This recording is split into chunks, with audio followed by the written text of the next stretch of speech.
Your life story. Nick! It's your mission experience. It's my mission experience. Welcome to Authentic Stories.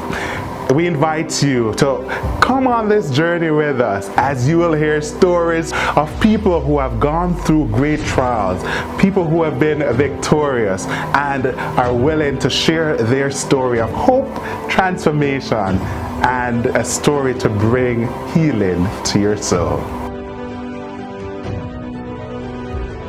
My name is Michelle Pardo, and here's some of my life journeys. When I was 17 years old, I met my husband. He had just entered into the military. He was 19. His name is Albert Pardo. Okay. And we met. And he came home on leave from boot camp, as a matter of fact. And we met, and from that moment on, he was on leave for about 45, 50 days.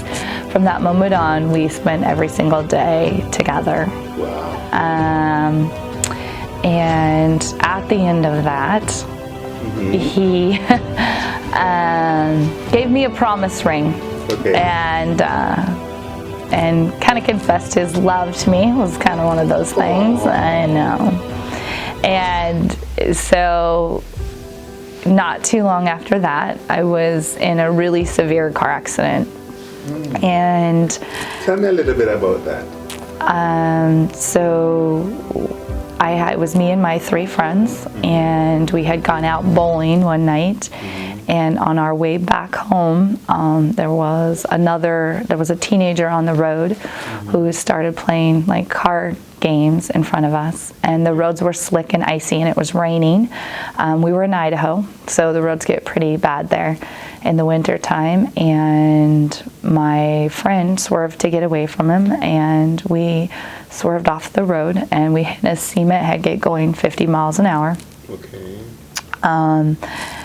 They had to use the jaws of life to get us out of the car. One of my friends passed away from that car accident, and it kind of changed my perspective on life. It was, life really is over in an instant, and so I learned that at a very young age, and not to take life for granted, to be thankful for each day. And after that, this young man who I had been seeing for a while kind of got the same feeling. And so soon after that, he proposed to me. I was only 18. We were very young. And we decided to get married. And Sweet. So we got married. I was 18 at the time, getting ready to turn 19, and he was 20, getting ready to turn 21. Most of our friends didn't think we would stay married long. You proved them wrong. Yes, almost 25 years later, we're still married. And so soon after that, Albert was deployed, and when he got back, we moved to our first duty station, which was in 29 Palms, California. So my husband's in the Marines, and you soon learn that 29 Palms is a destination that nobody wants to live at, because it's in the middle of the desert and there's nothing out there. But we actually loved it. We fell in love with it. It was very close to LA and San Diego, and it was only a few hours from Las Vegas. Wasn't too far, it was about 14 hours from our home. So that's where we started our life, and we had our first child there, Savannah. And then Albert was deployed again overseas. At that time, I moved back to Idaho, back home. And we lived there for several years. Albert got out of the military and he got out of the Marine Corps and went to the reserve unit. We lived in Idaho for several years, and he became a police officer. Okay. And we had our second and third child there, Lexus and Joshua. Then he got reactivated to active duty, and he went to Iraq. Let's hear a little bit about Iraq. How was it? For him, it wasn't great. It wasn't great for me either. During that time, I was a volunteer, which is like a military spouse volunteer. So I worked with the command to help any families, any news that came in. I was the one that would help deal with it. The military was much different at the time. Is that a fro? Yeah. So can you explain what a fro is? So at that time, we were called key volunteers. Right now, the military calls them a family readiness officer, but at that time, we were key volunteers. And what we do is we would work with the command. We would, plan any events that were happening. We were in touch with all the different families. Any news that came down, it went straight to us. We dealt with the newscasters. We were pretty much the civilian side at that time for anything that had to do with the families. The military has adopted a new program now, like I said, the Family Readiness Officer, which is, they have someone that does that as a paid position now and works full-time with the military. But we pretty much did that. There was a few of us. I was the head key volunteer at that time. So coming in from the news from Iraq, it wasn't an easy time in our life, and it wasn't easy for him. It wasn't easy for us. My husband was gone for over a year. We had several families. We had Marines die, lots of them injured. And getting the news coming in and not knowing, if that's your spouse or your husband, or getting the news knowing that you have to go tell somebody that their sons died, or those are not easy things. So, I was really blessed because the first sergeant that was in our unit, the military handled a lot of that, but we had to deal with a lot of the press because the press coming in from Iraq was crazy. And so, there's a lot of emotional different levels that come in with that. And knowing 2-3 days before, that someone isn't coming home, or that their child lost their legs, or, it was a pretty emotional time for us. Our kids were little. So, I just feel very blessed that God was with my husband and that he's still here. Amen. Yeah. So after he came back with that, then we were deployed to Japan. Japan. Hey. Is that konnichiwa? Konnichiwa. Yeah. Gomengmesai, sunimasig. Tell us a little bit about Japan, man. So I think I know a little word or two. Konnichiwa. Konnichiwa. Thank you. Yeah. So Japan. So when we got the orders to go to Japan, I was super excited. My husband wasn't as excited because he had been deployed there on what's called a UDP, which is like a 6-month time where they go. They're kind of set away from the main people who are stationed there full time. And it wasn't that, it was very boring for him. He didn't do a lot of things, but I was super excited because I was going to a different country, and part of my personality is I love to try new things. So we went. The one thing I didn't like, it was very far away from our family because we were very close to our family. But God, I had just become a Seventh-day Adventist at that point. Praise God. And my backstory is that I was raised with 2 older sisters who were much older than me, and they had kids at a little bit of younger age, and so I grew up babysitting and taking care of kids my whole life. So I was never a person who was like gung-ho about hanging out with kids or doing things for kids.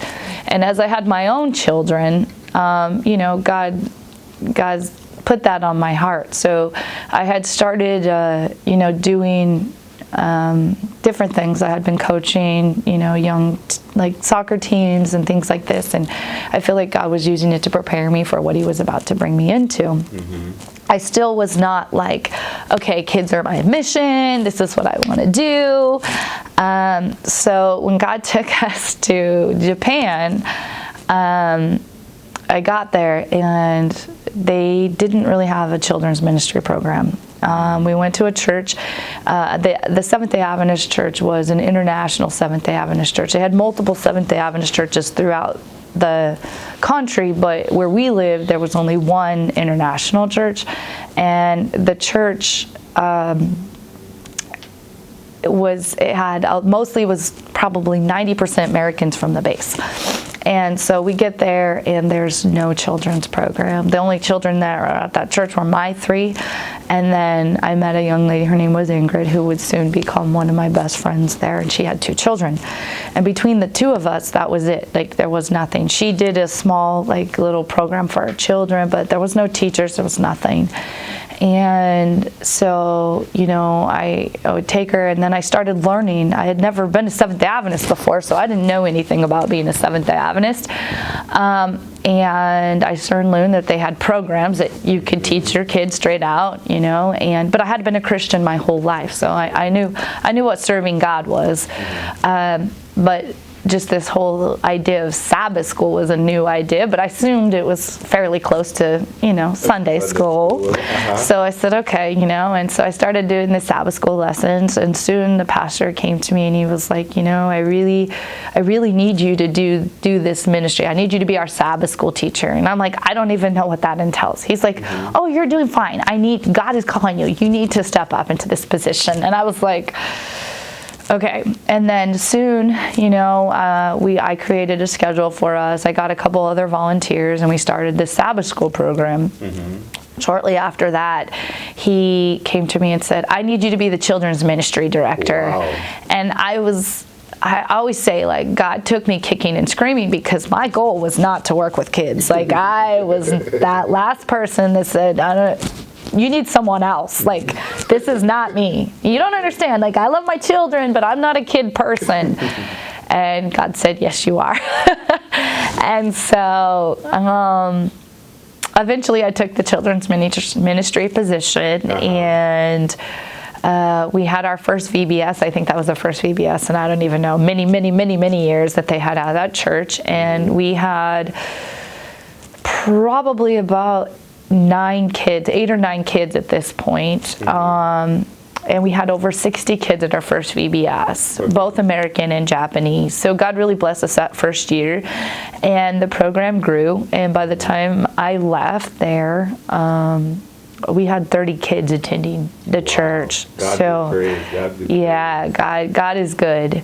Also during Japan, I had no skill of being an English teacher. And for those of you that know me, I never use the correct word, but God used me during that time at a Japanese preschool. They had a position open, and the pastor of our church was the one who was doing it. And he put it out, and he said, hey, you know, if anybody's interested in this, they're hiring an English teacher. And I was like, well, I think this is something I could do. It's 2 days a week. My kids are at school, you know. And we go there, and he's like, okay, I'm going to go take you to meet the principal of the school. And we go there, and the principal says, well, she doesn't have any English teaching experience. And he says, so? And, you know, sometimes they could be the best teachers that you ever meet. And so he hired me, and it was definitely a God-centered thing, because I had no qualifications to be this English teacher at all. Okay. But for the 3 years I was there, I worked. They had all the way from babies to first grade that I worked with and taught English, and we sang and we danced and we did a lot of fun things. And by the time I left there, the kids had increased incredibly with their English, because I learned that with music, when you're learning a different language, the best way to learn is with music. And so I'm guessing you're a great singer, Michelle. I am, and so I have a great friend here at Laguna who asks me to sing every single time, because he says, I sing so well, I bring the thunder. God sends the thunder from the clouds. So I appreciate him very much and love him. In case you want to know who it is, it's Nick Lodge. So Thanks, Michelle. How did you transition from, Japan to Laguna Niguel, like, how was that transition? So we went from Japan, and then we ended up in Washington for 3 years. Okay. We were in the Seattle area. That was a fun experience. And then from there, we've been at our longest duty station, which we got sent here to Southern California. And that's where we ended up at Laguna Niguel. And actually, we ended up at this specific church because thanks to Pastor Felipe and Vanessa, they had such a great youth program. You know, we were checking different programs throughout the area, different churches, and it was my youngest Alexis who we took our Alexis and Joshua to the youth program, and she really just clicked right away with, you know, the program and stuff, and she started attending Wednesday night youth group, and which brought us, and so that's how we really ended up in Laguna Niguel, is because of Pastor Felipe and Vanessa having such a strong youth program. Man, that's a powerhouse couple, man. They're powerful. I really enjoy their ministry, you know. Pastor Felipe and Vanessa. All right, so I know that you are actively involved in the youth programs here. So tell me a little bit about some of the programs that, you know, you've been involved in, and, you know, let's hear it. So, God used me from the get-go, from the moment, pretty much like not too long after we got here. I really have to, you know, thank Heidi Manrique, because she's the one that actually, you know, opened the door for me to be able to get involved in ministry. She did a Pathfinder event on the beach, a surf day, and so we went as a family, and Yvonne Staton, you know, started talking to me and said, hey, you know, you should be a part of this. And I had never really been involved in Pathfinders up until that point, and I said, okay. And my husband, who was grew up Seventh-day Adventist, he said, oh yeah, I used to do that as a kid, da da da da da. And so I said, okay. So Heidi kind of gave me the ropes, and, you know, I was able to get, and then on the other side, I was, you know, talking with Pastor Felipe and Vanessa, and, you know, started talking with them, and then started helping with the youth. We had some programs, and then at the end of that year, they were trying to go to Kenya, and I started praying about it, whether I should go, because my kids both wanted to go. And over that course of that year, you know, I just really was able to get involved with the youth. We did some fun fundraisers. That year was the year we started our Valentine's Day dinner.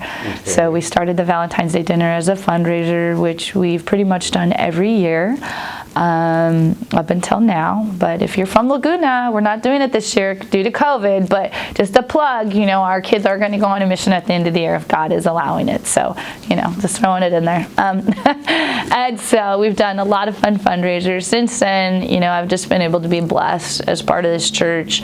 I've been the youth leader.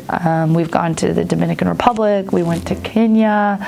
You know, I've been able to watch the youth grow. We go every summer to One Life. You know, that's a really fun event that we do. I was blessed by God and asked to be an elder of this church. I've been an elder for about 2.5 years now. I've gotten to know the people of this church. I love them. About 2 years ago, about 2 years ago, I think 1.5 years, 2 years ago, I become a young adult leader. I was, you know, be able to work with our young adults, our collegiate group. That's my focus, is our collegiate group, and you know, I've been able to grow with them from youth into college, and we've been able to do amazing things. We've done Cruise with a Mission. A lot of our youth are involved in our nonprofit, which is in God's hands.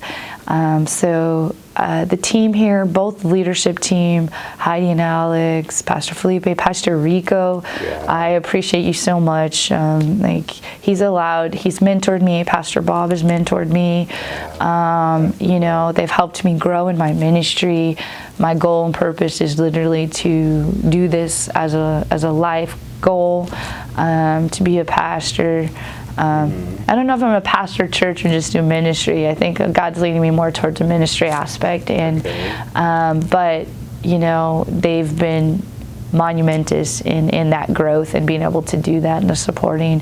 God immediately put me coming into this church working directly with all the pastors. Like it was 0 to 0, just straight up. Like that was where I was from the beginning. And Pastor Felipe and Vanessa, thank you guys for your support. They supported me right away. Vanessa, I love her. She's always encouraging, and from the get-go. So, yeah. Man, Michelle, your story is powerful. You know, thanks for sharing just a little bit about your journey. And looking forward to part 2 to hear about the next journey. I know that you're moving to Idaho, right? And just want to wish you God's richest blessings and that He will continue to use you as you continue to do ministry. All right? It was a pleasure having you on set this morning. Thank you. It was